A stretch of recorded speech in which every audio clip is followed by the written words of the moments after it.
Good evening. Welcome to Tales of Myth and Mayhem. I am Mark. I am your supervisor for this evening as we play The Laundry Files from Cubicle 7. Yeah, I didn't fuck that up, so I might as well fuck up now. I'm very happy to be joined tonight by Jeff from Adventures in Lolligang and the always wonderful Lavita. We will do a quick intro and then get started because there's not much else to tell you. If you're watching, give us a follow, subscribe, whatever the fuck, a like on YouTube, leave a comment, blow kisses, whatever. I don't care. Okay, we'll start with Lavita. Who are you playing? Hello, I'm playing Nadia Elwood, who's a 32-year-old legal background. She had an incident with a barrister she was working with and then left suddenly and has joined the laundry. Thank you very much. And Jeff. Where she is a archives Sorry, clerk. that's... Don't let me steamroll you. Go. I didn't hear you there, sorry. Oh, good. I was steamrolling. I apologise. All right. Jeff. I'm playing Gavin Gadwall, who is like 50. Age is just a number, and it's hard to really assess when you look at him because he's ageless. But he's a big dude. He's like 6'4", 300 pounds, and he works in the Department of Field Support under the Oculus assignment. And if you want a visual, just think of like Steven Seagal. So he's like big dude, goatee, tied back hair, and he's got like little like yellow lens glasses. He might eat carrots a lot too. I'm not sure. We're gonna see how that goes. Are they available in the? You guys have carrot, like orange carrots, right? It's pretty common. Okay. We do. Make sure. We import them from America. Exactly. That's what I couldn't get. I couldn't have guns, but I might be able to have carrots, so that's good. Okay. So, as I said, we're playing the Laundry Files. Second edition has just come out from Cubicle 7. If you don't know the word, it's from Charlie Strauss. An awesome series set in the British Civil Service, mostly, about eldritch horrors and the end of the world. It's great fun. Both of you are employees of the laundry. However you came to be there, something squiffy with a lawyer, whatever the fuck brought Gavin to the laundry. Both of you have been there for long enough. You know human resources, and you're probably fairly sure that it's some kind of bizarre psychological experiment that they just decide to put you through for no other reason than to see who'll end up running screaming from the building first. All the little indignities, all the forms you need to fill out, all the sitting, waiting, everything else. And then today, you've got a new meeting. Perfect example of this. Improving reporting standards. You've been to dozens of meetings like this. You know, there'll be umpteen people sitting in a room, it'll be hot, the drinks will be shit. Some middle-aged HR goon talking about ownership of problems and making your mark and how to use email lists properly. It's not even in the usual room. You're having to stumble through the new annex, taking staircases, corridors to get to room 342. As you go by, the furniture and the decor starts to change. I mean, the laundry's never modern, but the seating at least was, IKEA from the late 90s, early 2000s. The walls are mostly whitewashed. Some pieces of art hanging about. But as you go on, you start to notice it's more 80s, 70s, and 60s. You think the decorator might have been both colourblind and very experimental in their tasks. The wallpaper, when you look at it, kind of oozes that wallpaper really shouldn't. You sit. Seats are not comfortable. There are biscuits, there is tea, there's coffee, if you can call it that. But there's not dozens of people, there's only the two of you.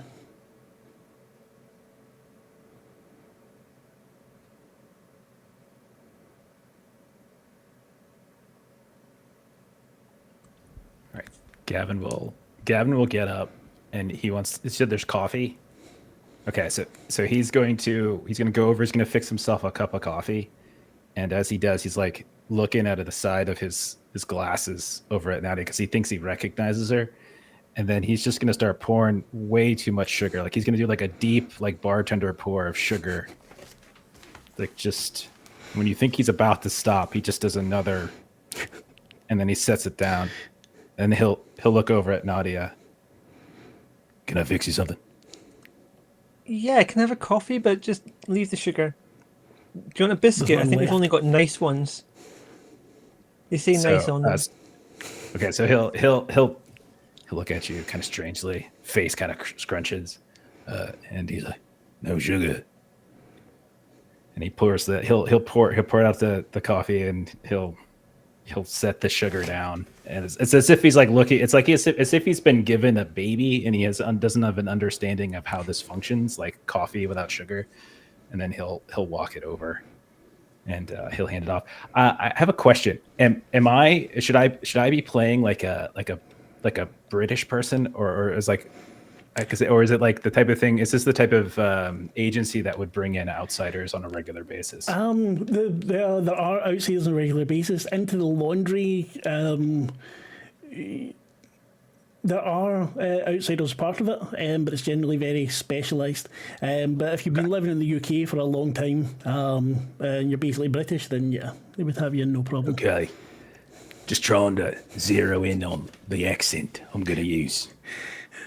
My British accents tend to turn Australian at some point, but that's just part of my chameleon nature. That is the training of an oculist to blend in. And so he will deliver. Here's your coffee, no sugar. Thank you very much. At least someone in this damn channel can do voices. As you hand the coffee over, take your seat, door opens, and you can see three high-grade managers walk in, the technician behind them carrying some serious bit of hardware. The managers walk in like a triangle, the one at the front, head held high, hair neatly combed. You don't think you've ever seen them before. Right. I've not worked with any of you before. I'm Cabot, head of the counter-subversion office. As of now, you're all reassigned to my department. Wait, shouldn't there have been three? Looks at us, just shakes his head. Both of you are reassigned to my department. You don't talk to anyone outside the CSO about anything. You don't tell anyone anything without running it past my desk first. He throws a sheaf of papers on the table, kind of loosely. One at each of you. You rifle through it, timesheets, NDAs, confirmation letters, equipment registration. And there's one at the back, there's a waiver for something called the Group DE2 on Aromantic Binding. Sign those.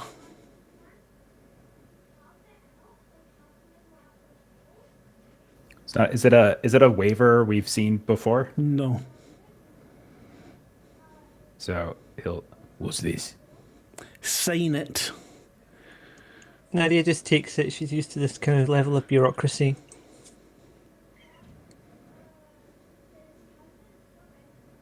He looks like 3-4 times and then signs it. Good. Now, you both get red knight clearance, which qualifies you to be at this meeting. He holds up a folder. This is the Red Queen list. Took us the best part of 10 years to assemble. It's the most complete inventory of post-Soviet unconventional arsenal that exists outside of the 13th Directorate. You'd both know the 13th Directorate was the Soviet laundry, basically. Every red sorcerer, every artifact, every god bomb, details of the Dyatlov Pass incident in Tunguska, everything from Stalin's necromancy field invocation of Yog-Sothoth to the academic Fedorov undersea binding in 2007. What you're going to find out of me is how the Black Chamber is the US laundry, got their hands on the most recent version of Red Queen. He looks at you both, stares at you for a good 5-6 seconds. We have 3 suspects. They're the only people who had access to the most recent draft of this document. There's a dossier, each of them prepared by my staff. Question each of them, put them under surveillance, and find out which of those fuckers leaked the document to the black chamber. Each of you get a manila folder with some handouts. Now, here's what I prepared earlier. I gave the handouts out before because on a stream you could not read all that shit. So, you glance through the first 4. It's a personnel file on one Annabelle Gladstone, a spy in service to the laundry. A personnel file on Paul Brown, who is a career laundry, what do you call it? Fuck, again, words are forgotten. Bureaucrat. There you go, important word. There's a report written by Gladstone with comments by one Matilda Curtis, and a report written by Paul Brown. And then the 5th one. The 5th one, when you look at it, starts to swirl, kind of changes. And would one of you want to read that one out? It's the shortest one. Come on. Don't make me choose. I'm trying to just get to a point where I can see it again.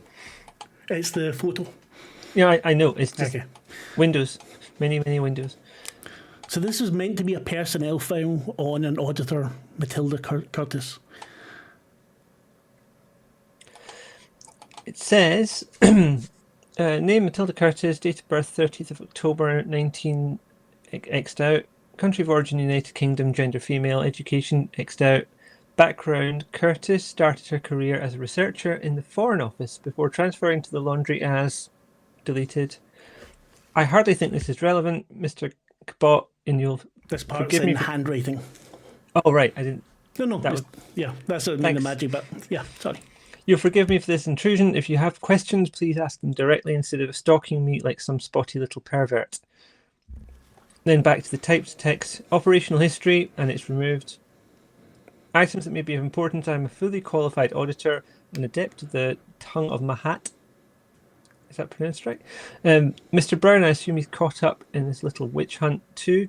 Worked with me from 2002 to 2004. I had barely begun my investigation into the death of Philip Sopov when I was informed that the matter was being taken out of my hands. Assessment: Curtis is effectively an over-promoted middle manager. Deleted. Charming, and you, Mr. Cabot, are an overbearing, paranoid, obsessed with power. That last part was in brackets. So the other files, the first one on Annabelle Gladstone details how she came to be associated with laundry, the type of work that she does, how she was shot by a Turkish spy and brought into the laundry through that. She was working for someone dealing occult items. Personnel file on Paul Brown, basically that he is... can one of you help me out here? Because I didn't read it. Paul Brown has just been a career laundry person. Has been there for years and years, from the 90s, I think, came into it. See, this is why prep is good. Yeah, he's also kind of a loner. He doesn't have a lot of personal contacts, and he did work, but he worked as a researcher for Red Queen. Is kind of the last big thing on his operational history. Thank you very much. Very unsocial. The report written by Gladstone with comments by Curtis is about the what happened with the list. So one of the last things to be on the list was one, what's his name? Sopov? Thank you very much. Philip Sopov. Philip Sopov. Sopov. Philip Sopov was part of something called the is it Sway Workers Groups? ZWG, I think, is the acronym. Exactly, but there's the name, It's the ZME. Thank you. ZME working group. ZME But I think working they just group. started calling it ZWG after a They while. did. Yes. They were part of the 13th Directorate and went underground in about 1997. After a lot of work by the Laundry trying to find all these people, they managed to track him down. What do you call her? Gladstone was sent to bring him in, and as she reached him, he was assassinated, which was obviously not what the Laundry wanted. Shortly after Gladstone came back, the newly updated list, which all three parties had access to, was leaked to the Black Chamber. Do you have any questions?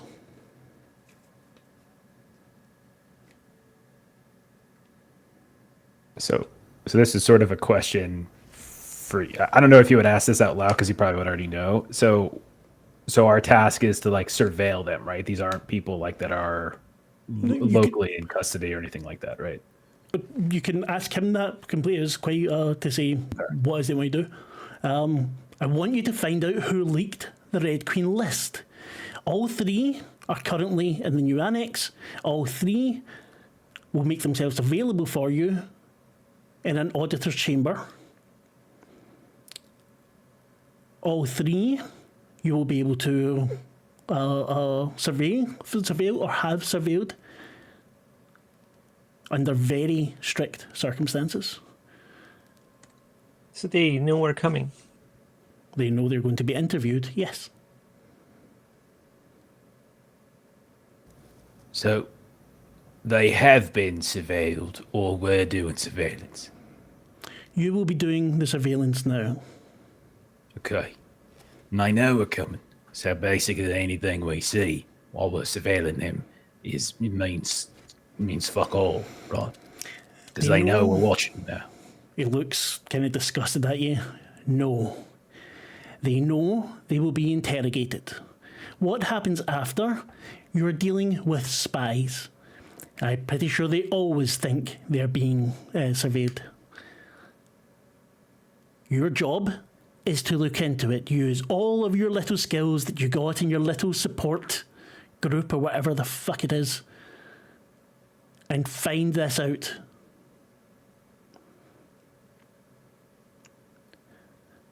They've already had a week.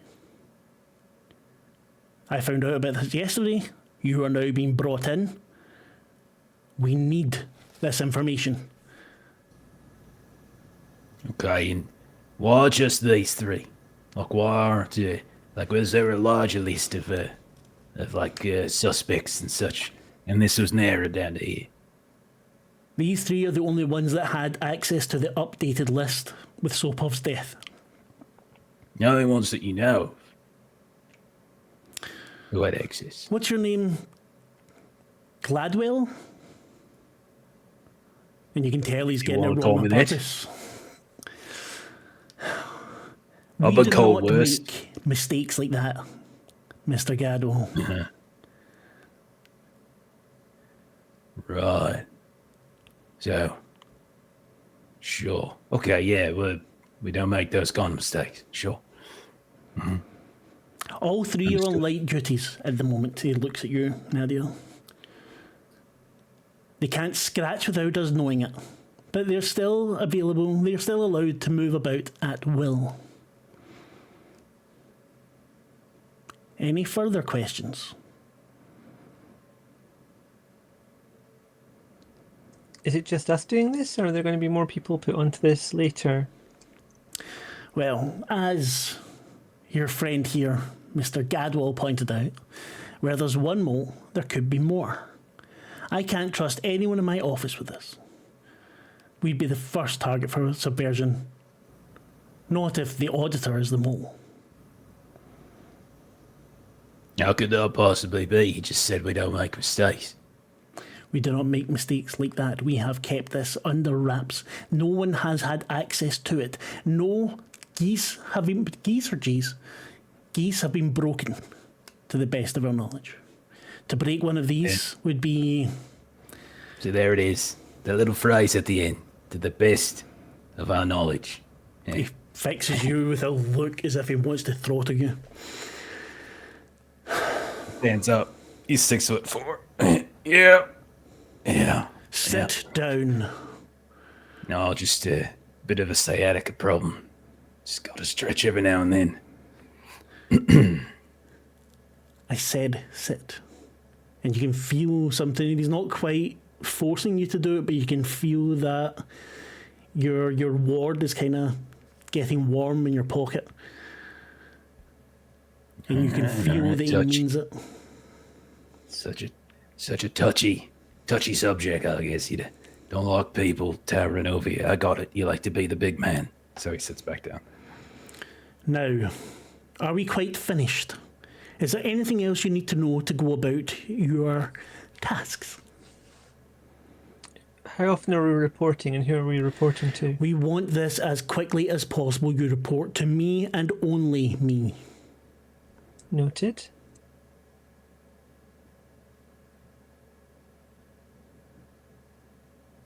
Come on, we haven't got all day. And Nadia stands up. Might as well get started on this then, if that's Where do all you there think is. you're going? Please sit down, Miss Elwood. Sorry, I thought we were finished. I asked if you're finished with your questions. Oh, I see. Sorry, distinction. We're not going to let them get away like that, are we, Frank? Tell these lucky fuckers what it is they have won. The technician comes forward and he opens up the box. It looks like a large laptop and starts plugging things into it. This is an experimental destiny entanglement incantation, downstepped via an oniromantic resonator. He looks at you both. Channeling the sympathetic link from a token, pentacle, class 2. By the way, there's less. There's sort of. By the way, so there's less danger of terminal psychic entanglement. You've got about a week before any entanglement symptoms appear, and probably 3 months until there's any permanent damp. Frank. Anyway, it's not important. It's not important. And he starts hooking things up. We'll be dispelling this entanglement well before that happens. Don't you worry about it. So this ritual will enable you both to share the dreams of your targets. It'll only render one aneromantic visualization at a time. While dreaming, you'll be in a lucid state and you'll retain full memories upon waking. The subject, though, shouldn't remember more of the dream than normal. We're using items of personal significance to charge the entanglement. Can you each give me a personal item, please? And Nadia takes off her necklace. I'm not going to do it right now because my hair will get all messed up. But Sorry, I can't take it from you anyway. So. Gavin will take off his yellow lens glasses and hand them over. And then when he sits back down, he reaches inside of his blazer and he takes out a second set of yellow lens glasses and puts them on his face. You see Cabot looking at you and just tapping his fingers. Can we get on with this, please? The technician nods, takes both of your items. You see coming out of evidence bags a necklace. If you look at it closely, you see it's dented. It's got a bullet kind of threaded onto it. You've got training in ranged weapons, so you can recognise the bullet that was probably dug out of someone's flesh. You can see that Gladstone is written on the side, A Gladstone. Another one in evidence bag is a book of poetry. It looks fairly old. You can see title on it, it's People of the Monolith. When it's taken out of the bag, you can smell this old book and something very earthy about it. And the last one is a family photograph. It looks like taken from the 80s. Husband, wife, 2 kids. You can tell that the woman is the auditor, Matilda Curtis. So were all the 3 items like a personal item for each of the suspects, or are they all for... Okay, just want to make sure I got that. Yeah. They didn't explain this to you, just bringing it out. Takes a few moments. you see the screen light up, and maybe you turn your head away as the colours shifting start to draw your eyes onto it. You can feel the wards, both of you, the wards in your pockets getting very, very warm. And then it stops. Results are what matters. Find them all quick. I'll be watching over your shoulder the whole time, so don't think you can treat this as another fact-finding picnic. Get to it. He looks at you when he says that, Nadia. He gets up, leaves, the technician packs everything up, leaves. Let me know how this goes. I've never used this one before. Thanks. Confidence inspiring. Thank you. Standard round here, I think. So you've got the things in front of you. The files on each of them. You've been told that you're, or I should have told you, maybe I didn't, that you can interview any of the three of them any point today. They will all make themselves available to you. It will take place in one of the auditor's rooms, so they will be put under a truth compulsion field, which both of you know is a very nasty geese that's put upon you to make you tell the truth, and if you don't, will cause a shitload of pain. Could even kill you if you kept up a lie too long. Surveillance, who you wish to surveil, and well, how you want to go about it is entirely up to you. If you want to try and requisition any gear, or so if you want someone to be followed electronically or something like that, you can do that. Yeah, I was just digging into the scrying spell because I do have scrying. I was just seeing what all I could do with that. Yeah. How do you want to do this, Gavin? Should we just approach them, or do you want to watch them for a while first? I mean, I think we should just get to it, give them a chat, and then see what they do afterwards. I think Gladstone's the one that seems just too obvious. She's American. Now, yeah, these things wound up in the hand of Black Chamber. At the same time, it seems too obvious it might be her. So, figure we get that one out of the way as quickly as we can, and then we can start seeing who's really behind it. Yeah, that makes good sense. And she sounds like the kind of person I could get on with, to be honest. Yeah, highly intelligent, competent, no really poor tolerance for boredom, so she's going to fit right in. We could probably bring her onto the team afterwards once we would investigate the other two. It's not a bad thought. Yeah. How does the device work? So there's like an object of ours and an object of theirs, and they go in at once and we get their dreams? No, you have now been destiny entangled with them. Oh, okay. So this is something you could probably look up because they weren't very forthcoming with details. But destiny entanglement means that you're now linked with them. That's what he was saying. It needs to be disentangled before too long. Otherwise, you'll end up, your lives will kind of get smashed together. But at the moment, when they go to sleep, you should be able to enter their dreams. And I might try and hunt down some information about that just so I understand that from a game point of view. Mm-hmm. So would you would like to arrange for Annabelle? Yeah, I think so. Gladstone, yeah. It seems like the most obvious step, right? Like something went missing and got fed to definitely. the Americans. One of the three is an American, so like it seems like the place to start. You put in your request for her, it goes through almost immediately. You've never seen anything go through so fast in the laundry at all. Things seem to be getting routed about. You receive an answer within a minute that she will be available for you in 1 hour, and you're given a meeting room in the new annex. Deep in the bowels of it, it's one with no windows. But you've got an hour, it will only take you like 10 minutes to walk there. So you've got an hour's time if you want to look anything up first, or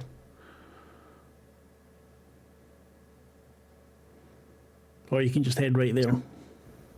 The one thing I think, if it's possible to look up, so Gladstone, when she was in Red Queen, was designated Wolf Gambit. Is it possible to see if we could find any further details about like Wolf Gambit, like what things she did? I know we have just the one. We have like all the stuff that's tied to Sopov, but I wasn't sure if there was like anything else. You could dig into it with computer work. So if anyone could do it, it'd probably be Nadia. Would be able to get it from the stacks, maybe. Computer. Well, I don't get it from the stacks. That what are they called? Residual human resources get them from the stacks. Yes, but that's true. I can instruct them. Yeah, it's probably better. That would probably, so you would need to pass the test. It would just be a difficulty 4, but it would probably be a little bit complexer, so at least complexity of 2. So if you're watching, you don't know the second edition of the Laundry. It's got a D6 base system. You build a pool based on your stats and your skill. The difficulty is number between 1 and 6. 4 is an average difficulty. Let's say you've got 4 dice because you've got 2 in the skill and 2 in the needed attribute or ability stat.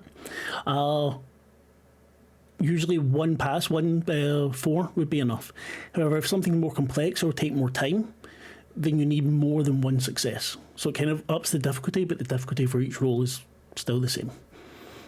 So if you want to do that, you could give me, you tell me what you want to give me. You might not get it, depending on what you roll, you might not get it before you interview her. I'm thinking it would probably be in academics and mind. So I got training and focus in academics, and I've got 3 in mind. So it'd be a 4 dice pool with a +1. Yep. So it's a difficulty 4, things 2.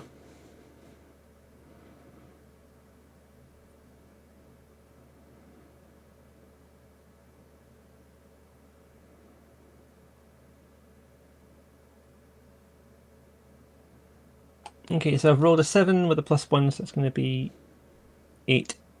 Wait, what? Hang on. Don't add them all up. I'm not. Sorry. Okay, I've got. I'll do the. Sorry. It's a 2 and a 3 and a 1 and a 2. Okay, 2, 3, 1, and a 2, so you can add your 1 from your focus to your I 3 already to did make that. that 4. Right, so you're not going to get the information until after you've interviewed her. But one of the residual human resources is on it. Okay. You call them to you while you're on your way with Gavin. And Gavin, you see this shambling, rotting, almost corpse-like being in a very nice, in a cheap suit. You're kind of sure you know the guy, but the nose is missing and the top lip, so you're not certain. But you might have been at his wedding. But he takes the request and shambles off again. You see him go into a door that's marked RHR. Yeah.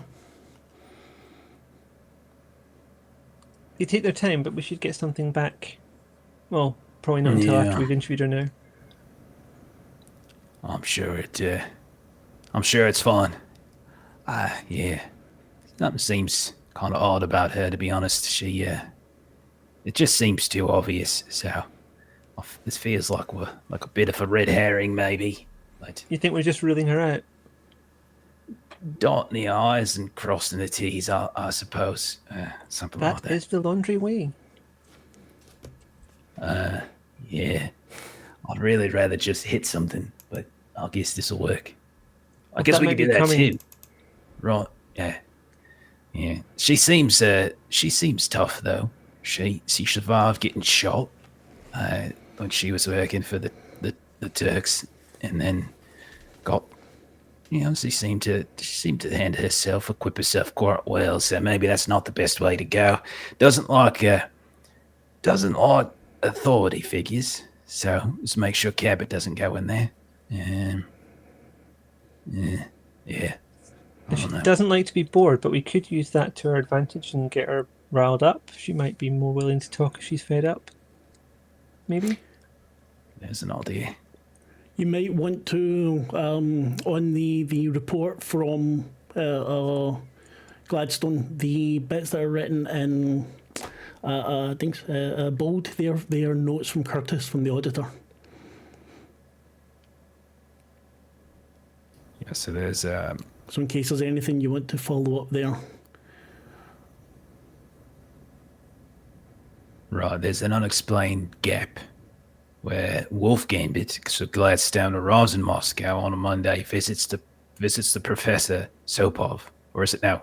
Sorry, Professor Lobachevsky, then travels to the village on Tuesday, returns to Moscow on Wednesday, but there's nothing that accounts for her Monday evening. So we'll probably want to source that at some point with her.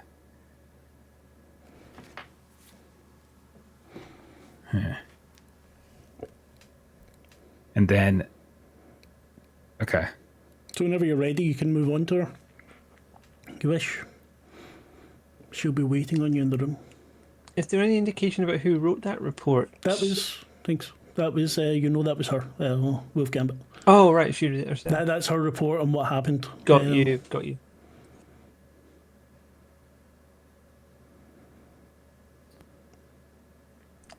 Sorry, just rereading quickly. Yeah, same. Yeah, sorry, so was I. I love being such a wonderfully prepared GM. It's great fun. Never fucks things up for me at all. Preparation's overrated. Yeah, in game we've only just got these reports as well. It's fine. I know. The problem I had with it is it's quite a lot. So for a stream, you can't really read all of that out. If I'd taken the time to summarise it, would have been good, but I didn't. So fuck it. Yes, this report is effectively her time in Moscow, meeting with Professor Lobachevsky, but then there's like a time in which she's not accounted for, and then like this was this like her, and yeah, I think I'm getting Sopov and Lobachevsky confused sometimes. Yeah, you know what I mean. My trouble is every time I read Lobachevsky, I've got a Tom Lehrer song in my head. Right, so she interrogated Lobachevsky to find out about where Sopov is, and then she went to Sopov's village. Right. He's dead. Yeah, to try and convince him to come back. So in the report says that she was able to convince him. She took whatever precautions she could, and then at the in Moscow, at the subway, I think in the metro, he was then murdered, assassinated. Okay, yeah, because that's the thing where like the brain lesions, probably K syndrome. No, I think. Okay. Yep, exactly. When they did the autopsy on it, the fact that the guy was dying.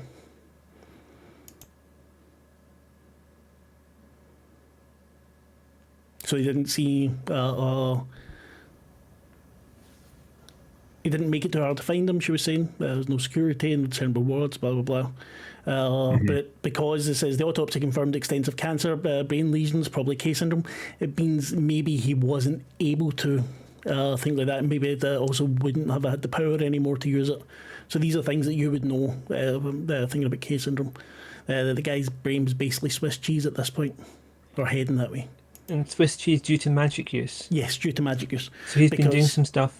Extra dimensional beings or entities eat away at your brain when you do magic if you don't protect yourself. That's what happened to all of you at some point. So.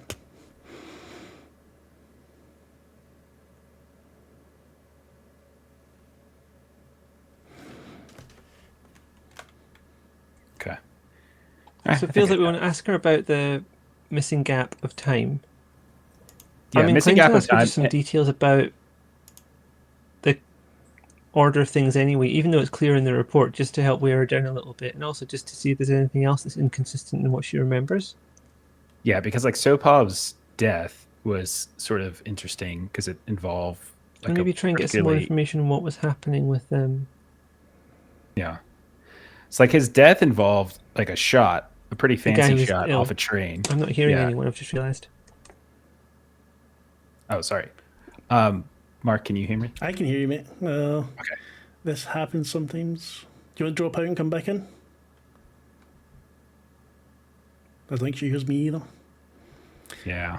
I knew we needed some technical difficulties. She's muted, for one thing. I'm sorry, I'm going to go out and come back in again. Right. Now we can talk about her. That's all good. Okay. Fuck.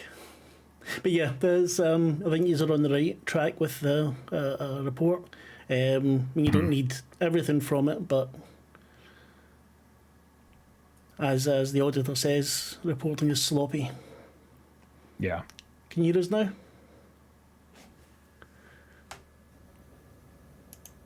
Hello.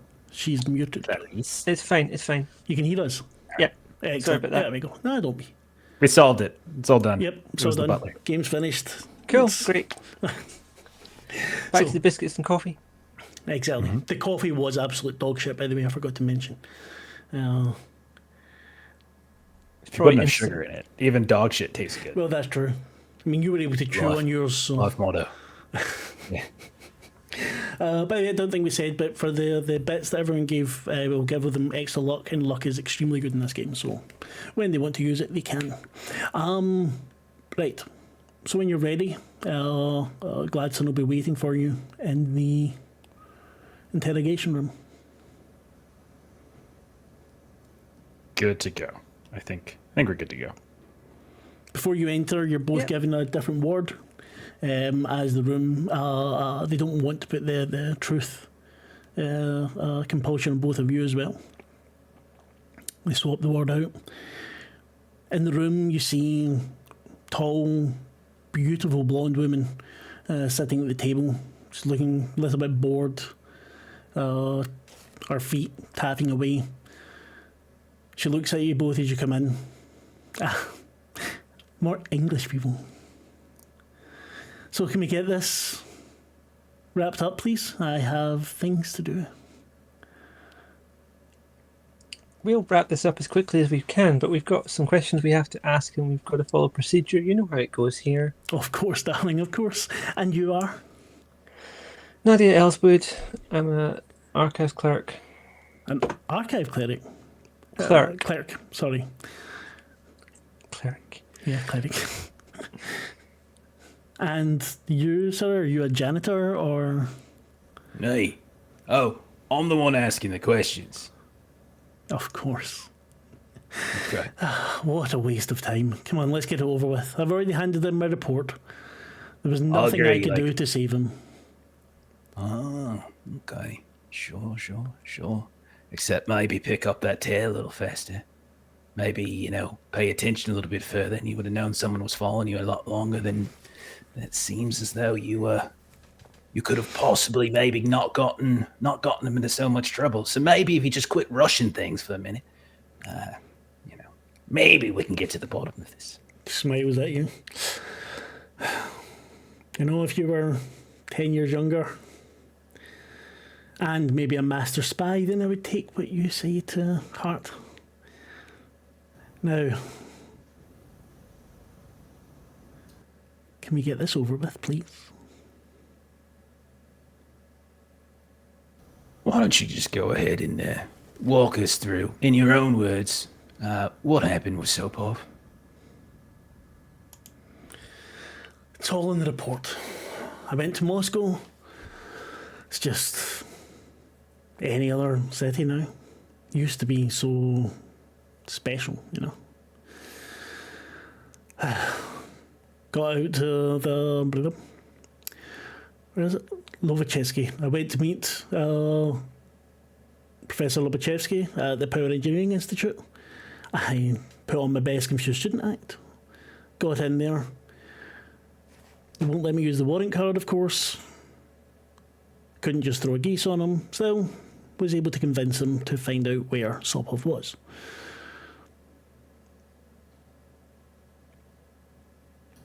And then? Well, I had to go 300 kilometres out of my way out of Moscow.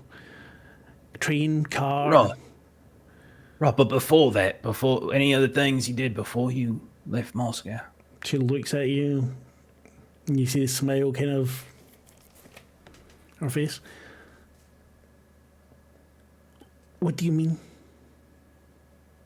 Well, what I mean, is that there is an unaccounted for gap in your time in Moscow on Monday. We would like you to account for it. You see, she looks very uncomfortable. I met with a friend. I spent the night with him. That sounds lovely. Who's this friend? And he just like pulls out like a pen or whatever, like he's getting ready to write it down. Nadia's already writing it down. He's not actually going to write it down. He's just doing it for effect. His name's Ed Baylor. Ed Baylor. Oh, that's interesting. A very interesting name. How do you know Ed? How long you two a romantic item? Or is it just like a one-night fling? I've known him for quite a long time. He works in the rare book. Rare book what? Not industry, because it's not a fucking industry. Milieu. Trade. Trade, yes, thank you, much better.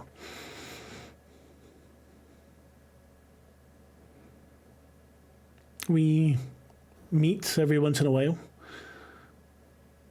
I was in Moscow. I had time until my train. Why not? It did not affect operational security.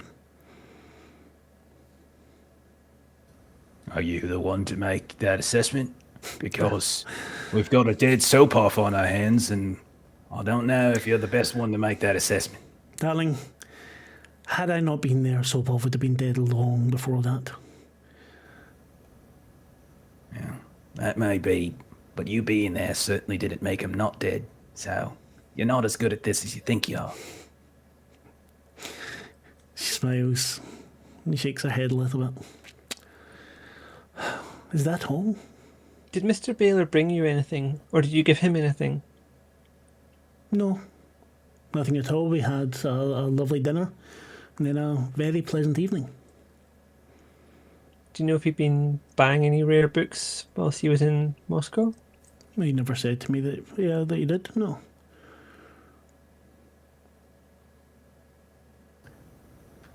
What did you two, you said you stayed over with him that evening. Is that right? You Yes. stayed with him the whole night? Into Yes. the morning? Into the morning till I went to get my train, yes. How very virile, both of you. At any point, did you all go out, get a bite to eat, get some coffee in the morning? No, I left before he woke up. You were in the same hotel? I stayed in his room. That's why I left out of the report. Doesn't look terribly nice.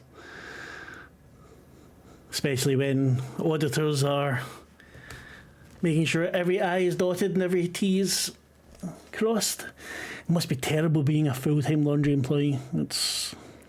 Wouldn't be for me.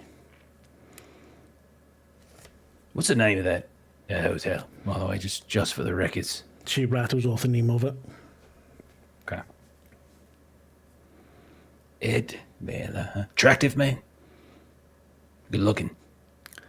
She thinks about it for a moment. He's average. Are you still in Average. touch? Sorry. Well, you wouldn't want me to lie in here now, would you? Are you still in touch? With Ed, yes, I talk to Ed every once in a while. I've not spoken to him since that. And then she gets looks very uncomfortable again. No, he sent me a message, that's right. It's terrible when you forget something in here, isn't it? Oh, yes. Do we have to ask the follow-up question about what the message contained? I just presumed that someone of your, aptitude would assume that that's information we would probably ask for. All he did was ask when we would be able to meet again.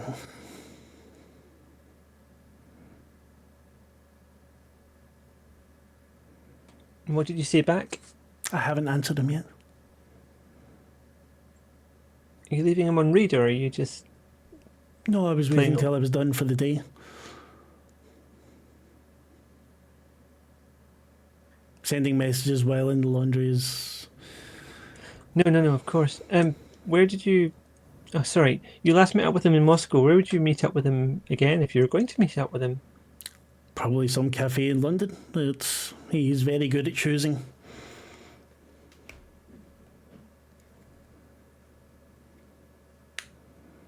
Knows his restaurants, knows his coffees, knows his wine. He's doing very well in the antique book trade then. It's a very nice market to be in. I would have stayed in it had that business in Malta not put me under the laundry's purview. How did you and Ed meet initially? Was it business? Was it just eyes locked across a moonlit field? What was it? I met Ed about 3 years ago. We just not long before I joined started the laundry. We both ran in similar circles, sold similar sorts of books. You know, it is, you strike up a friendship, you meet someone, you see them at the airport, you see them in hotels, conferences, you see them at the same bookshops. We flirted, we got along well.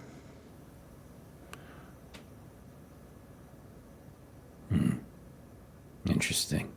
See them here, you see them there, you see them in Moscow on a random Monday, days before a primary asset gets assassinated on your watch. Yeah, it's just these things sort of happen.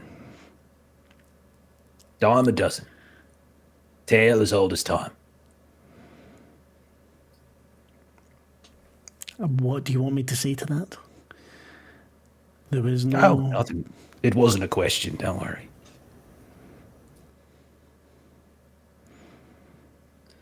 When you left on the Tuesday morning, you were going to meet Sopov, yeah? Yes. I had to travel there, yes. Did Ed know you were doing that? No, of course not. And he was leaving at that point? He was in bed when I left. I don't know where he was going after that. He'd finished up some discussions in Moscow. As I said, I don't know if he bought any books, sold books, whatever. We don't always discuss details of those things. As far as he knew, I was travelling to pick up a book from a client.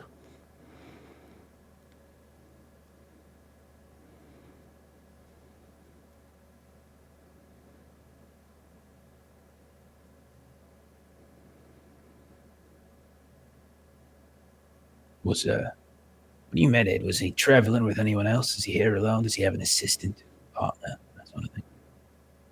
Ed was on his own. He's usually on his own. Usually. You ever see him with someone else? She thinks for a second. Maybe a couple of years ago with someone else. I don't know, some guy, I think. I'm not sure. Some guy. No one left any impression upon me. Yeah. That seems to be kind of par for the course for you, just reading through this report about the shooter. Maybe if you took a little extra time to, maybe get an impression of someone, maybe Supervisor would still be alive and we wouldn't have to have this conversation. Hey, that's fine. There was no way I could have saved Sopa's life. You don't know that. I did. That's a really confident statement. Did you? Whoever killed him knew that he was coming and had their act together. They were professionals. Maybe if it left Monday instead of going and hanging out with Ed Bailey, you could have gotten there sooner. There was no train. Had I been able to get there sooner, I would have done. Next time we will send you, and you can get the information from a professor who doesn't want to speak to you, who pretends they don't even know that the target exists. Let's see you get that information out of him. Yeah, I'll head out there. Maybe I'll meet your Ed Baylor, and he and I can have a romantic night before I have to go out and do my job.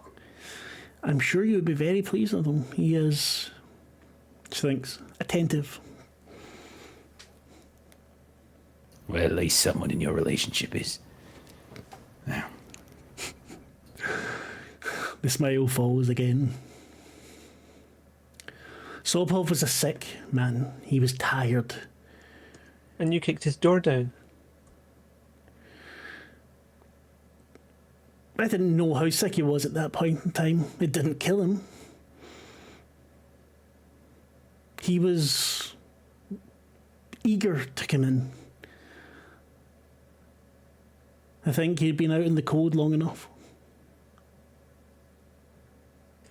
Yeah, those Moscow spies, they're just queuing up for a place in Wales.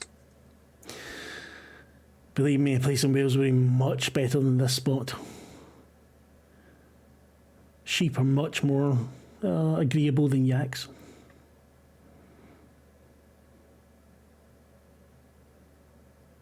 Now, is this all you're going to ask me? I was curious about the shooting. So, obviously, you missed. You missed the shooter necessarily. You've got a basic description, yeah. Stocky female, 5'5", dark hair. How wonderful. You said in your description that Sopov was the intended target, but you said you believe. Any reason to suspect maybe it was you? None, but it's always a possibility. Any enemies you want to care to share with those people you made angry? Maybe Ed Baylor's got a wife or a husband and you didn't quite care for the fact that you were with her. If that were the case, I would not be caught. I think Yes. you're under a misconception of what my job is. Mr. Gadwall, Well. I am very good at my job. This is why your government pays me to do what I do. This is why I was sent to get Philip Sopov. This is why I have completed all of my tasks that I've had to complete.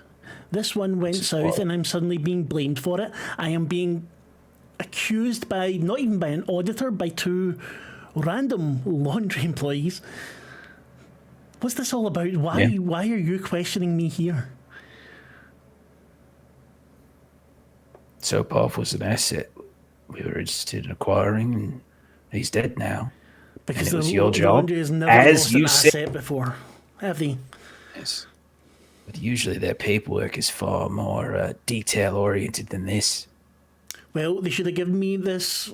And she looks at you, Nadia, Miss Elwood, to help me then. I'm sure her paperwork is immaculate. It is This as a matter of government, fact. huh? She's quite good. I'm certain if she were here, at the very least, maybe Sopov would have died, but we would have been able to follow the process a little bit more clearly. Let me ask you another question. We don't mean to upset you. Clearly, guilt is on your conscience. However, our government, you don't really have much loyalty to you. It says here you went to University of California, Los Angeles, and you bounced around a little bit. You ever feel homesick? Yeah, the Pacific is quite beautiful. Every once in a while, yes. I can always go visit on a holiday. The chain around my neck is not so tight. No tighter than the chain around yours, I suppose. In fact, I have a good deal more freedom. I'm an asset. You're an employee. You were an asset. Whether you continue to be one is partly what we're here to assess. She smiles again. Wraps her fingernails on the table. I do not think you'd be here if that was what was to be decided upon. Now, why are you questioning me? I think you'll find we're asking the questions. That was exactly what I just said. Why are you questioning me? Not why are you answering me? Well, you'll notice we're not answering you apart from the thing I'm just saying just now, which is going to get into a bit of a circle. We're asking the questions because we weren't the ones who colossally failed at acquiring an asset and then couldn't properly document or account for her whereabouts. Now, maybe, had you done those things correctly and Soapwolf was alive and your reports were actually easy to read, maybe you would be the one asking us questions. But that's not the case. So, when's the last time you've been to old US of A? The 13 colonies of whatever number they're up to now. I was there for a job about 1.5 years ago. And before that, about 6 months before that, I was there for a short holiday. A job like a barista at Starbucks? Like what kind of job? Something that you are not. She said something and your brain doesn't quite understand it. She laughs and says, no, it's something you're not cleared for. How convenient. Just going back to the night, and with the day rather, with Sopov, you'd given him a disguise. What was that? You had a fake identity. Moscow office arranged it. Yes. Just standard disguise. We made his hair a little bit different. He had glasses. The fake beard was a little bit much, if you ask me, but it looked authentic enough. It clearly wasn't enough to stop this other person from recognising him and shooting him in the head. Obviously not.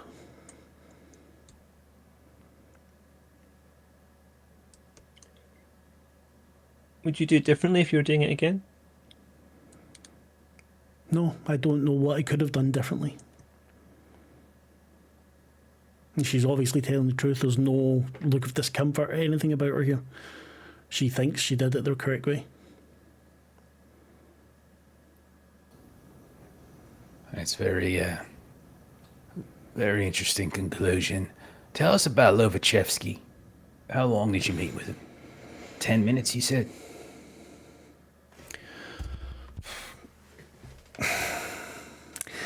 The professor did not want to talk about Sopov. It was obvious he did not want to admit that he knew Sopov. So she looks up. I dangled him out of a 6th floor window to make sure he told me the truth. And he did. Maybe we should dangle you out of a 6th floor window and you'll start telling us the truth. Oh, I'd like to see you try, darling. If this room couldn't make me, is not telling you that I tell the truth, then there's something very wrong with you. Had I lied to you, I would be in pain. You saw what happened when I forgot. There's a difference between lying and then, like, omitting the truth, right? Maybe we just haven't stumbled across the right question yet. Entirely possible.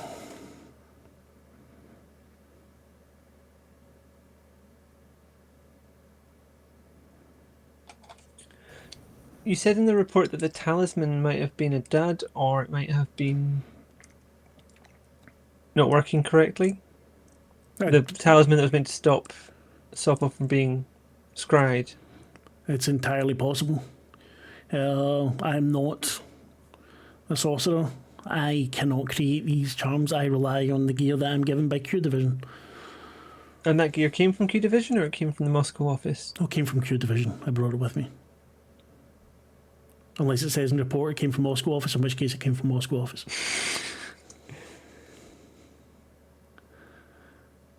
But it would have been Q Division that would have given it there. Unless, of course, Moscow office was turned or infiltrated. Do you think Lobachevsky gave a tip-off? No. He was terrified of what would happen should I come back. Yeah, but he could have been more terrified of someone else. Possible, but I don't think he was I don't even think he would have known who to tell. There was nothing, not even a whiff of the occult about the man. Sounds like he might have been a good asset. You didn't think anything of him. As I said, not a whiff of an occult about the man. There's nothing for the laundry to lean on there. If there had been, Moscow office would certainly have found out before. What, you do not have a high opinion of your colleagues, do you? The people in the front lines. We can't always trust everyone. No one is impossible to charm. Oh, don't I know it, dear? And she smiles again, a very broad, beautiful smile.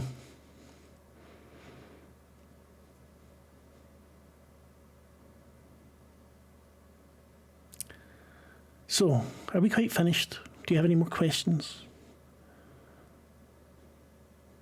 Again, I don't believe this is about Sopov's death. Why are you questioning me? What is it you want to actually know? Everything I said, my report might not have been the prettiest or the most detailed, but it was all there. The facts were there. Yes, I didn't put in meeting with Ed. Yes, I should have included it. I'm sorry. But it did not affect... Are we... Yeah? So I was going to say, are we supposed to not let her know what we're really investigating? They never said that to you, know. Okay. So then he'll just say, like, You ever work for Black Chamber?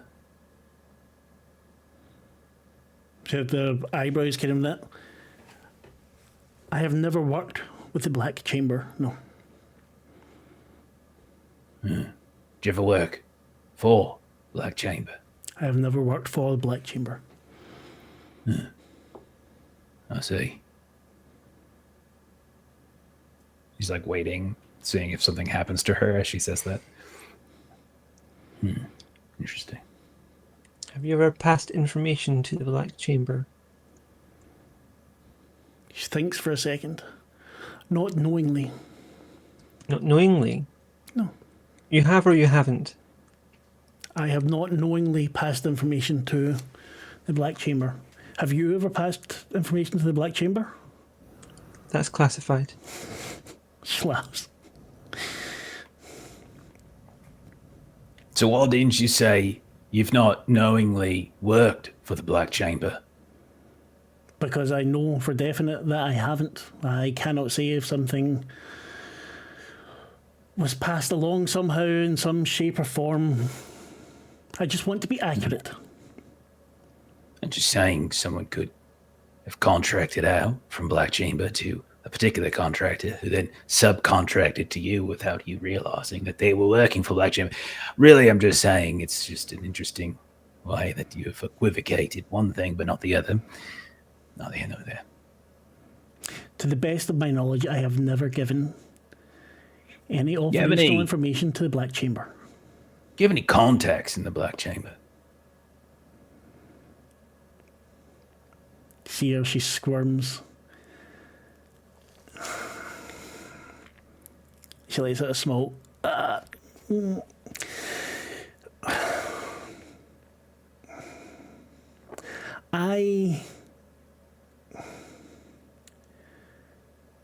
Yes, I do. And she relaxes a little bit. She breathes. I know a Black Chamber officer, yes.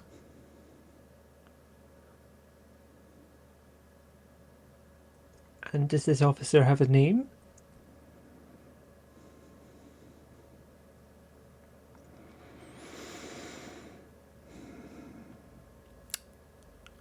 I don't know his real name.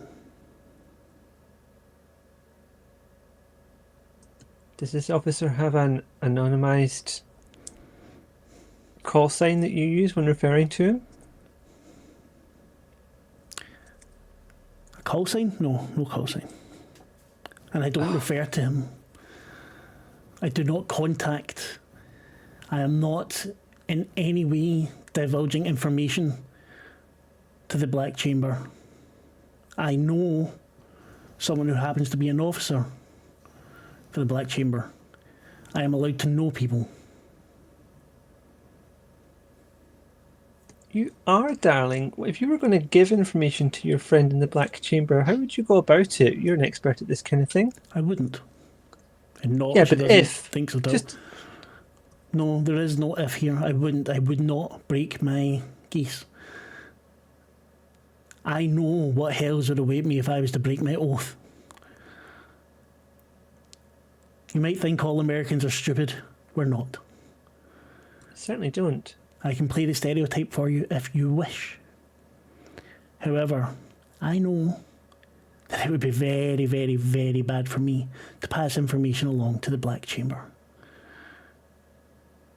I also know that the Black Chamber is infinitely worse than the Laundry.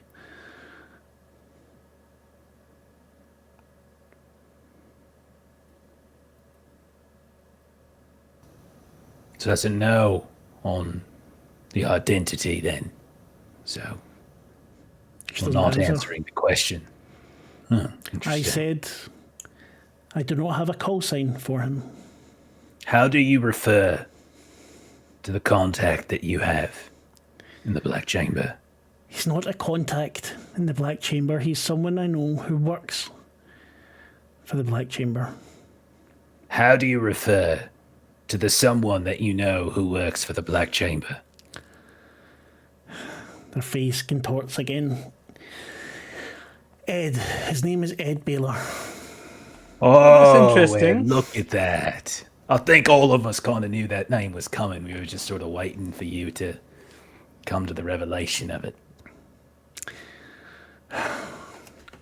Ed knows nothing about the details of my work. I know nothing about the details of his work. We both know we work for rival occult intelligence agencies, but we never, ever discuss professional matters.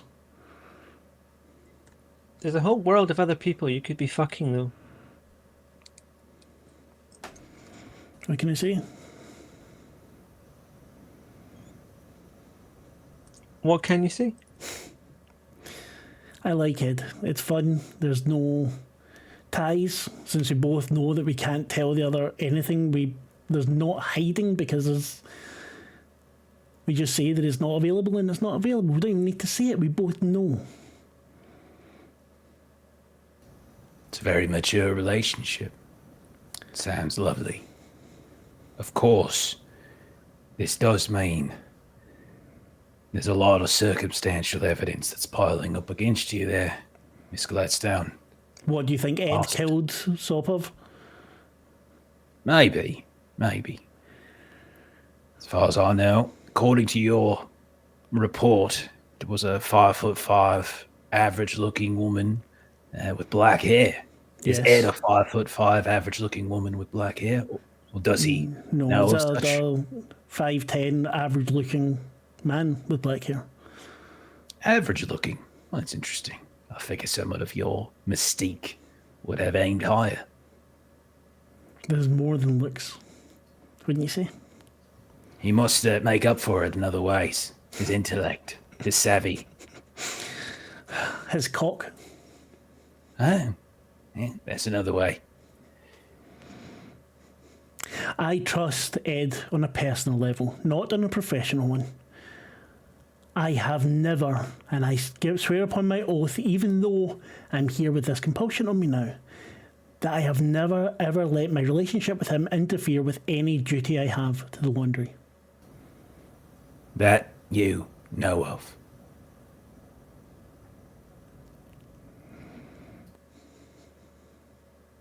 Are we done here?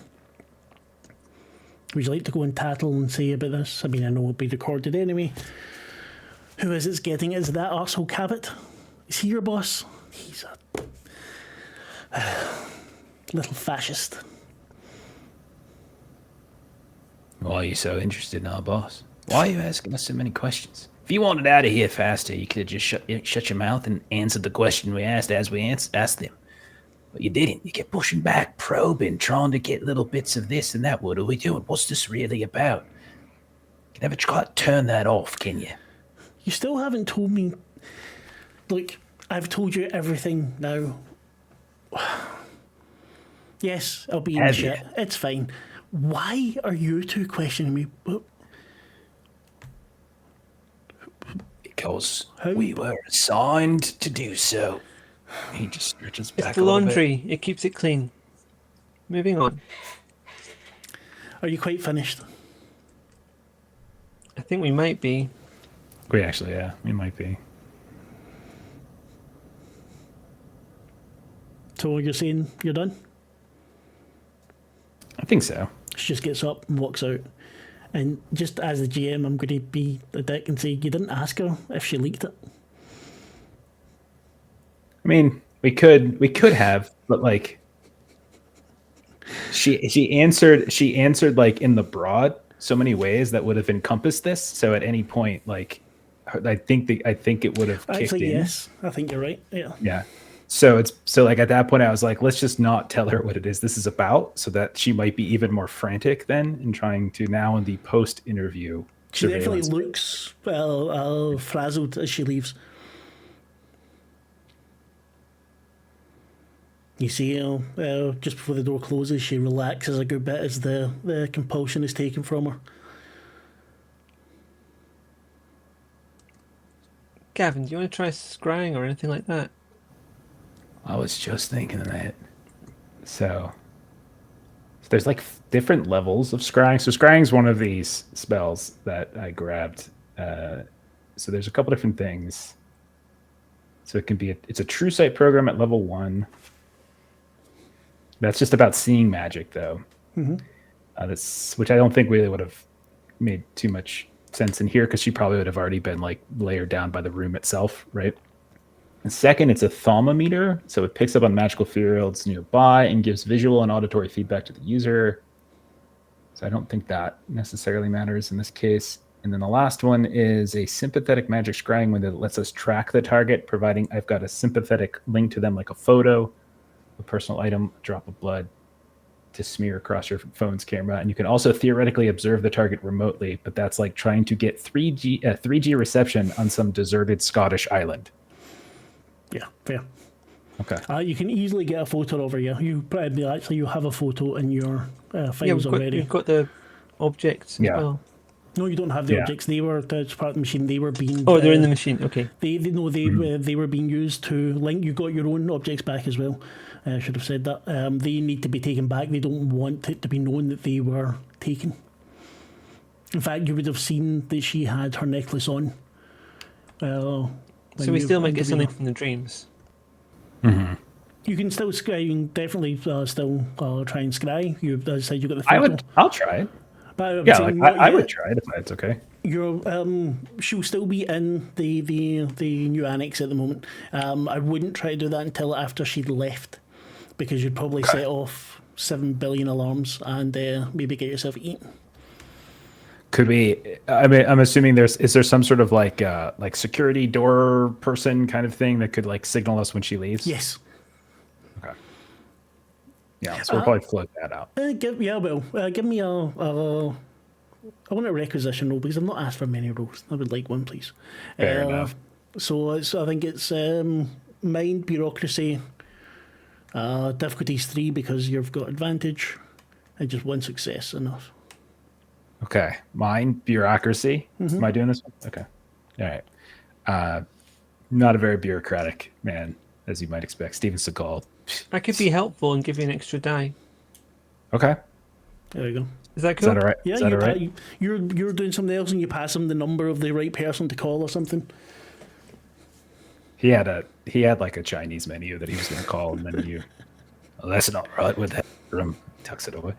All right. I rolled a 6, a 5, and a 4. There we go. So you get on. You get to one of the night watchmen, Kenny. Not night watchman, one of the watchmen, Kenny, who's on door duty. Well, of course, Gavin, are you down for playing football at the weekend? And he just like crunches on a carrot because it's lunchtime. He's just crunching. I'm not running or nothing though. You be in goal as usual. We'll just have a couple of pints after. Big grand. So you want to know the minute she leaves? The minute, yes. Right, I'll pass it round to the others when I give you a shout. Okay. All right. Thanks, Kenny. Thanks. Appreciate it. You want carrot? I've got like 3 of them in here. No, I'm alright, man. You're good for your eyesight. You know, you're a security officer. You got to be keen. You know. He laughs. Oh, sure. Just, yeah. No more carrots, man. I think they're doing something to your mind. They're making me, focused and things. Okay. Skin Stay going on my orange. game. A little bit. I like a good tan. Between that and the tanning salon, I like to have a nice solid base. It's a lovely mahogany stain. Yeah. Oh, thank you. I worked really hard on it. I did. Yeah, so because you did so well, you've got set up for everywhere in the annex, so there's no way that she'll be able to make any way to sneak out, which she might very well have tried. But as soon as she leaves, you'll know. Okay. Would we think that we would have time to interview a second person before she leaves? Do we think Yes. is there enough time in We terms told of the she's day? on light duty, so she'll be in till 5 p.m. And then she'll be able to fuck off. You want Who to? do we want next then? Do we want Paul or do we want Matilda? Do we have photos of Matilda? Yes, you do. Is she a 5'5" woman of stocky build with black hair? No. Did I just crack the case? And had she been there, it would have been very. If no one had known, then it would have been very, very bad. But no one actually cares who killed Sopov. That's not the case you're cracking. No, we're just trying to grind it If you down. crack that as well, then it'd be good. But I don't know which one do you want to try next? Because Paul Victor Brown is the other one. He is the one, the antisocial one. Yeah, I think it could be a tough nut to crack. Might be worth trying sooner rather than later, though. Okay. Yeah, I'm fine with it. Yeah. so you ask for Paul to be brought to you. Doesn't take nearly as long as it took to get Annabelle. The guy scurries in 15 minutes after you make the call. You can tell he looks very flustered as he comes in. His face is kind of bright red. His clothes are not just outdated, but very unkempt. You can smell the body odour coming off him. It looks somewhat spooky. But with the small, round rimmed glasses, trying to look very intelligent. He tries to hold himself up as he comes in, but kind of sinks when he sees the two of you. Looks you in the eye for a second, then turns away.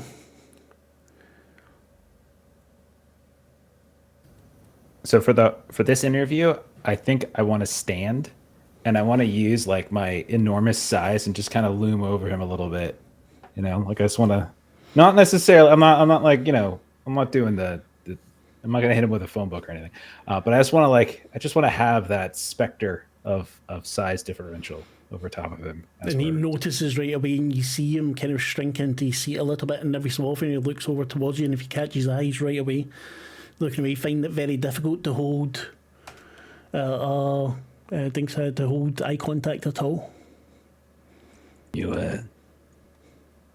uncomfortable? I'm not very good around people. There's only 2 of us here, so you'll be fine. Could you maybe sit down, please? I got a sciatica thing. I got to stand. I've got a good doctor who can look into that for you if you. Nah, chiropractic's full of quacks. Whatever you say. How can I be of help?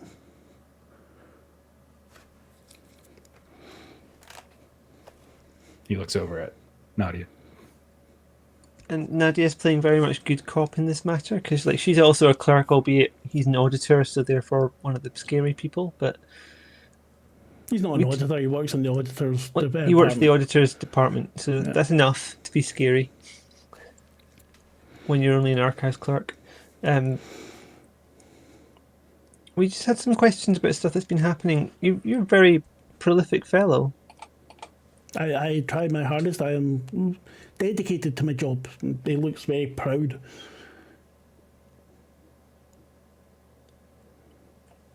You seem to be a skilled researcher. Yes, I'm not ashamed to say probably one of the best in the laundry. He obviously believes it.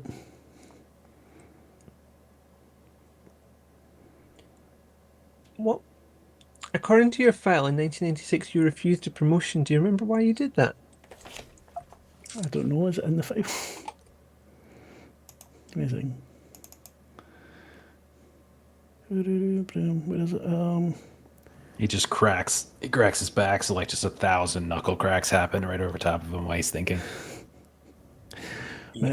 84 to 90. Is in transfers. 96. 96. I think you mean. Okay. Yes, I would have been. I would no longer have been a researcher.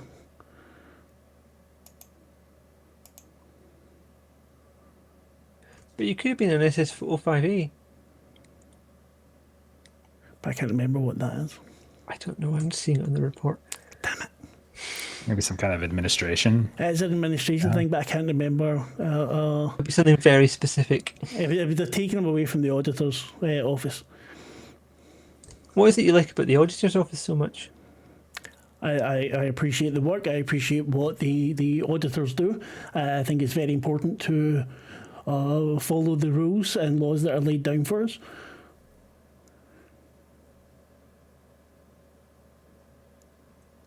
Must be quite a lonely job, though. Looks at you, looks at Gavin. Oh, being the smartest in the room is often lonely, is it not? And he kind of gives that little giggle and then stops and looks down again.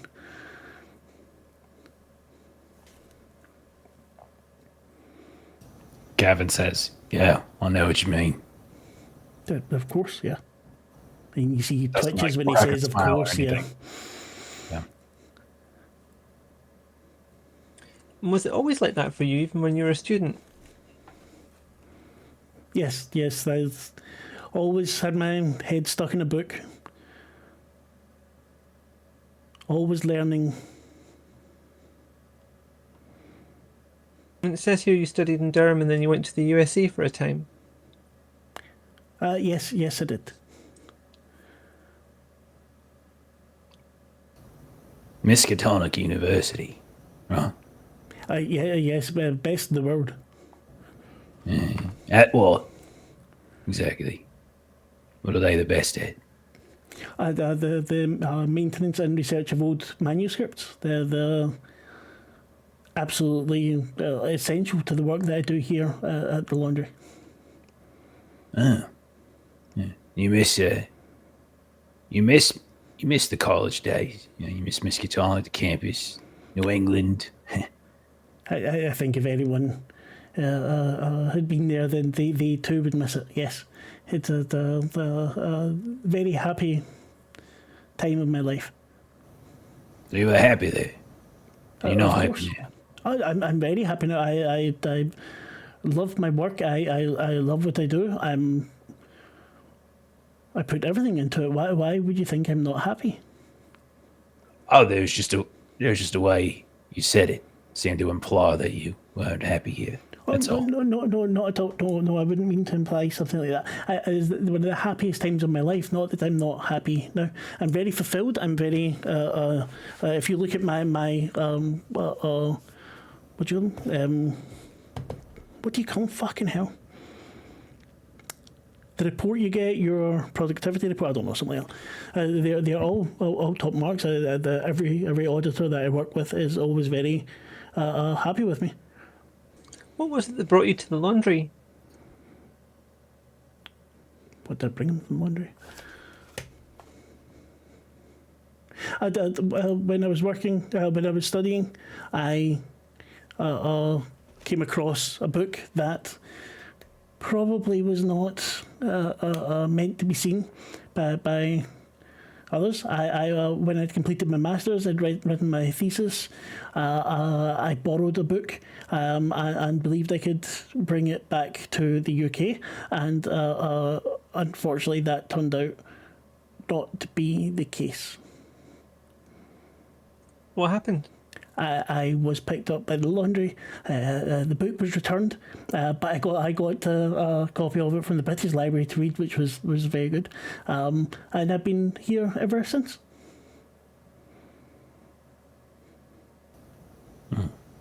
What was the book about? I'm not allowed to say. Okay. All right. Fair enough. I probably didn't read it, so it's all right. Oh, you really should. Yeah, that's all right. I prefer movies. Yeah, documentaries and things. More efficient. Okay, and you see there's a look on his face as if he's looking down on you for that. He cracks his back again. And he flinches. I do have a very big gut too. I am not a healthy looking man. I'm sure if you're. No. How did you feel when the laundry approached you about the book? I was scared at the time. Of course, I was a fairly young man in my early 20s. I didn't quite understand. Once I understood the severity of my actions and the opportunity I was being offered, I was delighted. It was almost as good as being back studying. You work in the archives, you know the depth of knowledge that we have here, and I have access to some of the most interesting parts. And you didn't know when you took the book that there would probably be a problem? I didn't really know that these things were real. I thought it was just words on a page. And now, obviously, I know. I'm surprised I was able to get out of the university with it. If you ask me, I don't know how very lax of them to let someone walk away with it. And the laundry were the first group of that kind, of that nature, to approach you, were they? Yes, it's the only group of that nature to ever approach me. And no group has approached you since? No. You make a habit of taking something that doesn't belong to you and then delivering it to another party. Is that just not since then? I would never. I didn't deliver it to the laundry. They sent it back. I wouldn't do something like that. I would never. Yeah, it's semantics. You had it and then someone else took it. Wrong. Yeah. Yes, of course. But it was not my intention to steal or to. I just wanted to read it. It wasn't planned. And I would never do something like that again. No, never, ever. Are you still in touch with any of your friends from America? No, I didn't really have many friends when I was there. And then being so busy, even the ones that you do have, you don't stay in contact with. Do you still talk to people from university?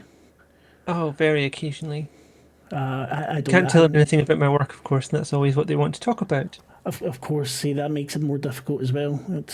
I'm quite happy. I've got books to read. There's lots for me to do. There's lots of other, occult historians around, though. They're probably very interested in your work. Yes, but it can be difficult because if they were to find out, it's not. I can't speak to anyone about work, but I can speak about books, and I do have friends. I just. Oh, that's interesting. Does the name Ed Baller mean anything to you? No, I've never heard that name before. Ed Balls? No, Ed Baller. Ed No. Balls is a different person altogether. Ed Balls. Stay on target. Sorry. Don't distract me with fucking things. No, I don't know anyone from that name. I don't think I know anyone called Ed, actually. The word. Oh, okay. What about the surname Baller? Do you know anyone of that surname? I don't. Not that I can remember. No, I'm sorry. Would that help if I did? Remember. I'm just interested. We're just trying out a couple of connections. Because the world of occult books and occult history, it's not a huge group of people, like you'd probably fit into a decent-sized assembly hall if we gathered you all together. I'm not too sure about that. Oh, do you think there's a lot of people? There's from what I know, they're the ones that know about the real occult books, and the ones that are just interested in occult books, and the ones that are just interested, the only ones that I talk to, they could fill much more than that, at least 2. And you're a very knowledgeable man yourself. Who do you respect in this field? I'd say I don't really respect anyone, and there's no one that I really follow. I have too much work to do here. I don't know what you want from me. Oh, don't worry. We're just asking questions. You don't need to worry about any more than answering the questions. Truthfully, of course.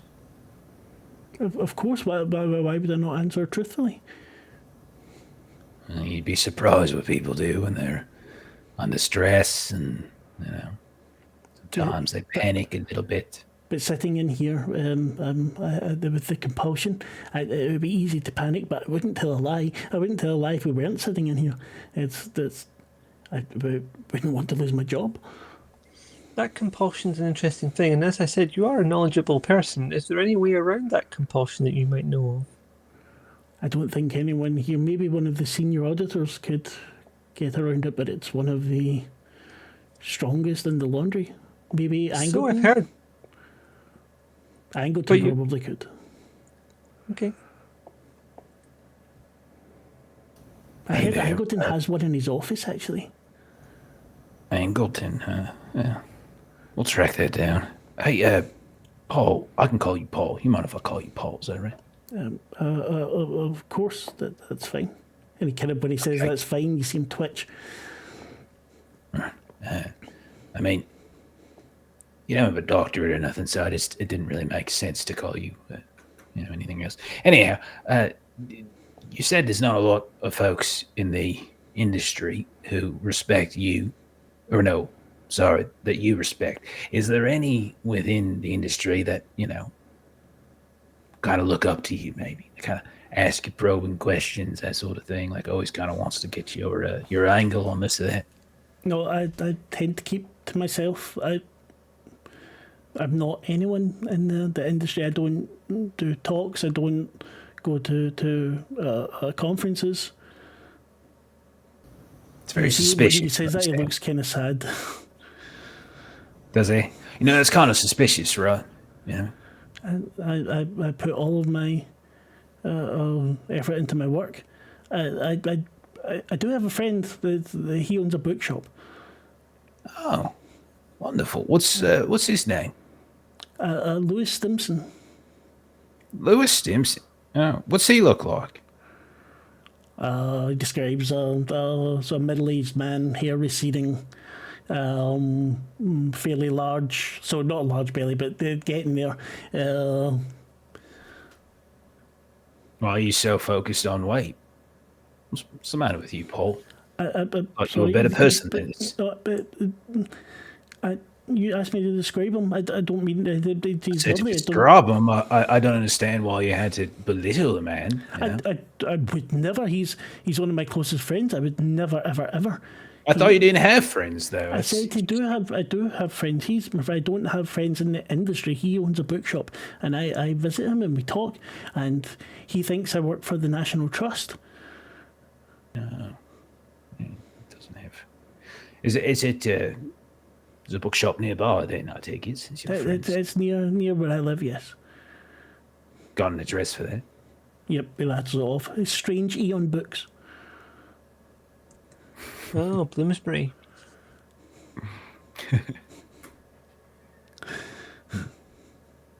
Is Stimson one of those folks who kind of like ask you about what you do and you have to politely and decline? No, when we first got to, I didn't decline. I had to lie. I was given my cover. I work at the National Trust. He's not really interested in old buildings, so not many questions come up. We generally talk about the books that he's just come in. We talk about some stories. I have a nice cup of tea together. He always has very good biscuits, not like yours. They are terrible, aren't they? They're horrid. And he laughs when he says that, and he seems quite pleased with himself.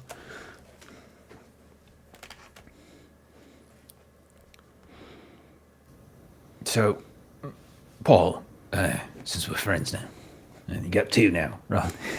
So, He's just, I'm trying to be threatening, but at the same time, like creepy. Everything's threatening to this guy. Yeah. so it says here, what does it say? Oh, yeah, 2004, you were assigned as a researcher for Red Queen. How'd you feel about that? You like that assignment? I mean, it was a very, very interesting job. What'd you like about it? Why was it so interesting? How familiar are you with the fall of the Soviet Union? We both have clearance, if that's what you're asking. No, I mean in general. It's a fascinating time in history. This modern fall of an empire. And he perks up and he seems very invested in what he's saying. Everyone makes mention of all the weapons and things that were taken. And it was terrible.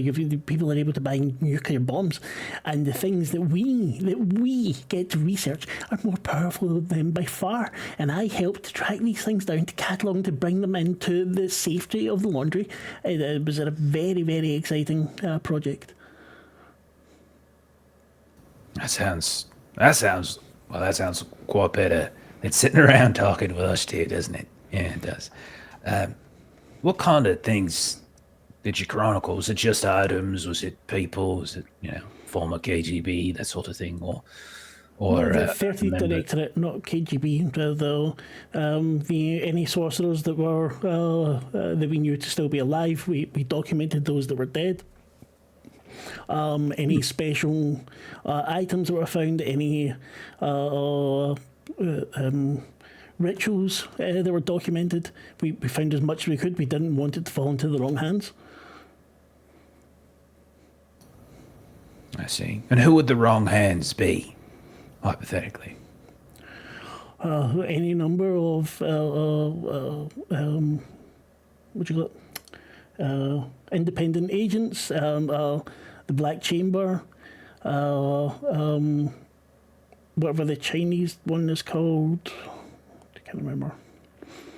Lots of these things, and you never know that there's parts of Russia. I'm sure the 13th Directorate didn't completely disappear. Keeping things out of their hands is obviously worthwhile. We want to keep things safe. We need to make sure we're prepared. Do we not? That's a real good point, Paul. It's a real good point. At any time when you were researching, did anyone go, kind of poking around, kind of asking you strange questions, or maybe somebody on the team that you were working with you kind of had a bad feeling about? No, the team was very good. We worked with the best the researchers, with the best auditors. Well, I didn't like that Gladstone, the Wolf Gambit. She's unreliable. I think she might even be unstable. She shouldn't have been sent to Russia, if you ask me. Why is that? Why don't you think she should be sent to Russia? She's unstable. It was just a matter of time until she messed something up. Well, anyone who really works for the laundry is kind of unstable, aren't we? He looks kind of hurt at that. Did you have any interaction specifically with Gladstone, Wolf Gambit? Nothing out of the ordinary, no. Part What's of the the briefing. ordinary? Okay. I got you. I understand. So, everything during Red Queen was just a epitome of class, and you all, your team was exceptional on all fronts. No questions, no issues.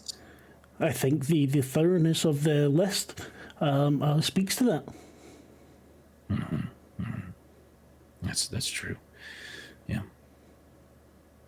Paul, I'm going to ask you a question. Yes, sir. Paul, have you ever been approached by anyone outside of this organization to divulge secret information that should not leave this organization? No. No, if I had done, I would have told someone. Paul, have you ever approached someone with an offer of divulging classified information?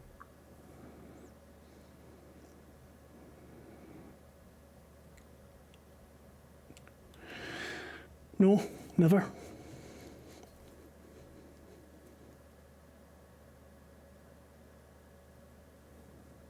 Are you expecting, Paul? You're going to be a father soon? Because that was a very pregnant pause right there. That was just the GM thinking. Okay. Yeah. Depends how the question is asked. Mr. Brown, you were saying you contact other historians. Is that electronically then, if you're not meeting them up in person? It says on your file you contact.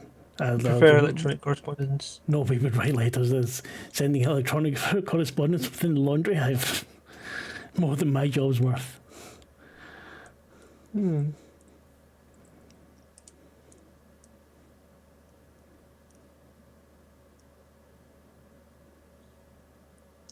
Only it says in your file that your personal contacts with other occult historians through electric correspondence. Okay, then just ignore what I just said.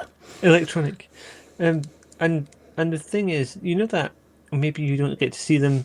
They are rather frivolous, but there's that meme of on the internet, no one knows you're a dog. What if you're not always corresponding with the person you believe yourself to be corresponding? Is that something that could happen? I think it's something you would probably need to take up with internal security. Something Mr. Gadwell may know more about. It's possibly. I was just wondering whether you take any security yourself when you're corresponding. Of course, I have always had my Windows up to date. Windows 7 Occult Edition is updated it this morning.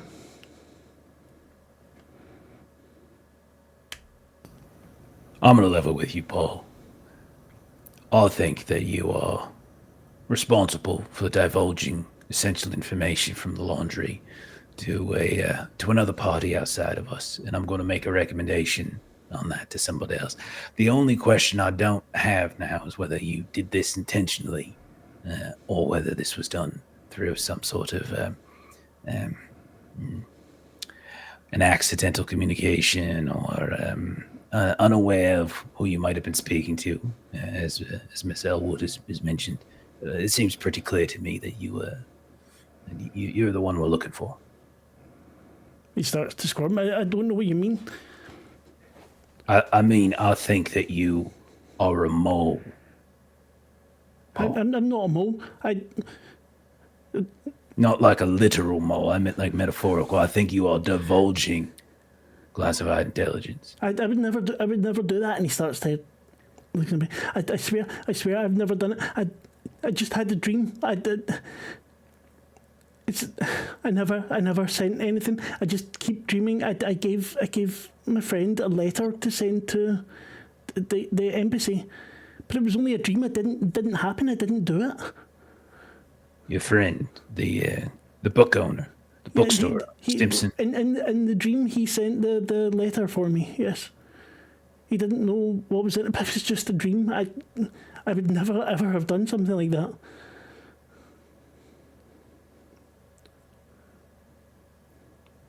Do you remove your word when you talk to Stimson? No, never. Shit, then he's good. I pity you, Paul. But thank you. You've been very helpful. He's shaking, sweating. I don't envy what's going to happen to you, of course, but... But what? I didn't do anything. Of course you did. You just said it right here. You've been divulging secret information through your dreams to a friend of yours who's going by the name of Lewis Stimson, and certainly that's an alias for something else. No, I just dreamt about giving him a letter. That's all. I didn't. And that was the means by which you have delivered intelligence that you shouldn't have been delivering. You can see something going on with him. He's not. It's not the compulsion exactly, because you know that exerts pressure. But you see these faces getting redder as you talk about it. He's kind of trying to please look. I didn't do it. I would never do something like that.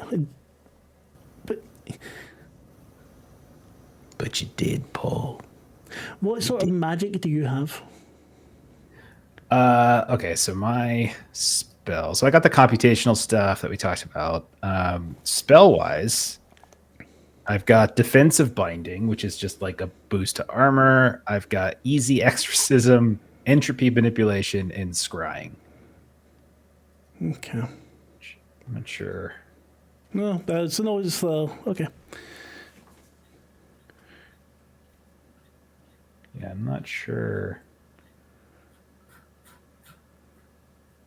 Like, can I go now? Am I done? Is it? I don't feel good. I feel this is over. I didn't give anyone anything. I didn't lose anything in my dream. I did in my dream. I didn't give him anything though. It was just a dream. I sleep with my ward on. It couldn't have been anything. Calm down, Paul. Sorry, Mr. Brown. Can you tell me to calm down? I really. And you see his eyes are starting to bulge. Could I maybe try to use my exorcism stuff? So basically, exorcism, it works out what normally should be and then tries to squeeze out anything that doesn't match. Mm-hmm.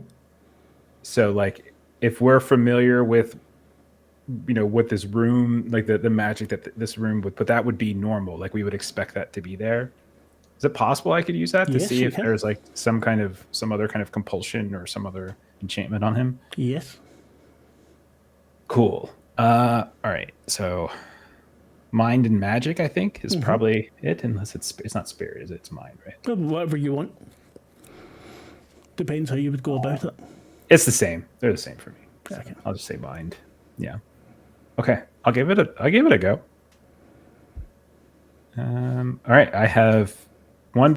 I'm not the greatest magician in the world. I'm more of I can make carrots disappear, but aside from that, like, everything's a little dicey. So I've got 3 dice in this pool, and I do have a focus in magic though, so I'll be able to tweak one of these. I'd offer help, but I'm not sure what that would mechanically be in.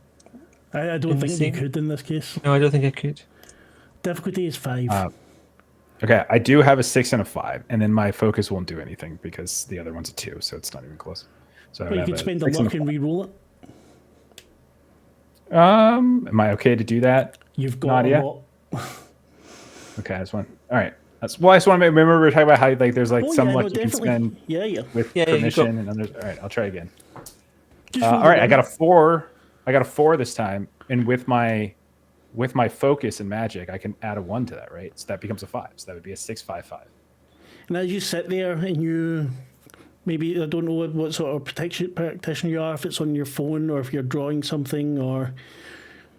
It's my eye. I think it's my glasses. I think like that's sort of like my focus. I like to think of them like they're the old Google Glass. Like he just bought like 30 different things of Google Glass, and and that's essentially what it is. So he's just sort of like looking through. Your eyes moving, he notices your eyes moving in patterns that are changing. He's looking terrified at you, and you feel it then. As you're doing it, you can see 2 things warring in the compulsion, which has the form that you know from your warrant card from everywhere about you. And this other thing that looks very foreign, and it's striking against it, so you got 3 successes then? Yeah. Yes, 6, 5, 5, yeah. Because it's a level 3 geese, and you can't see what's created it, but you do see how to take it apart, and your eyes just start going faster and faster, as if there was friction there, they would feel burning, and you see it break apart, And Paul Brown falls to his chair and he's panting. I leaked the document. I didn't mean to. I took a letter to Stimson, to Lewis, and he posted it. He doesn't know anything about it. I don't know why I did it. I don't know what's going on. Should I get some help or anything?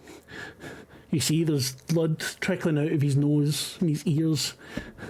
Please help me. I don't know. I didn't do this. I would never, ever. I don't know why this happened. Oh, it's okay. It's okay. Well, it happened because someone saw you as an easy mark and an easy way to get information. Do you know what was inside the letter? What was in it? What information do you think was inside? It was a copy of Red Queen. Yeah. That's what I suspected. All right. Paul, you've done good here. We're going to put in a good word for you. We're going to make sure you get yourself healthy and right. And maybe you won't be in prison for the rest of your life. Maybe only half. We'll see. Paul faints as you say that. And Okay. both of you feel yourself pulled backwards. And rushes by. Everything turns black and white. And you're sitting in a university, lecture hall. It's black and white. It looks like there's as if there's scratches on the film. You're seeing a professor. You know that his name's Professor Upham. You know you're in Miskatonic University. He's talking about visualizing donut curves in 4-dimensional space-time. And you're surrounded by students. And we'll leave it there. So good. Awesome. Thank you very much. That was a That was lot awesome. of fun. Thank you. Yeah. I had a great time. Yeah, so if you're watching, we were playing the lottery. It was very cool. We covered quite a bit. We just went into one of the dreams. Yeah, and we'll be back next Thursday. So yeah, see how your night was. Give any plugs you want to plug. Obviously, the amazing Adventures in Lollygagging. Do, please.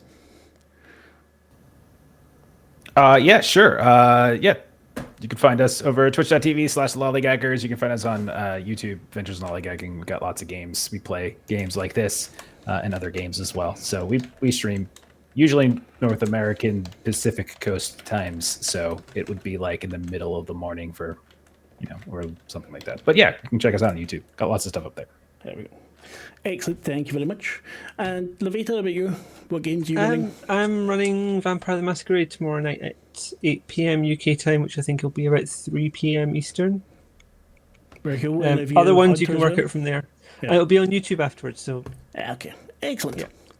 Then, I'll be back on Tuesday with Di, and we'll be back here next week, Thursday, for the next part of this. So if you're watching, thank you very much. Like, subscribe, comment, blah, blah, blah, blah, blah. And are we going to raid someone, Rita, or... Oh, thank you. I don't know how to shout out. I will quickly find someone. Nah, because if it'll take too long, let's just say goodbye. Because it's midnight, I want to go to bed. Sure. All right, then thank you very much for watching, and we will see you all soon. Thank you very much, Jeff. Thank you, Levita. Bye. Bye.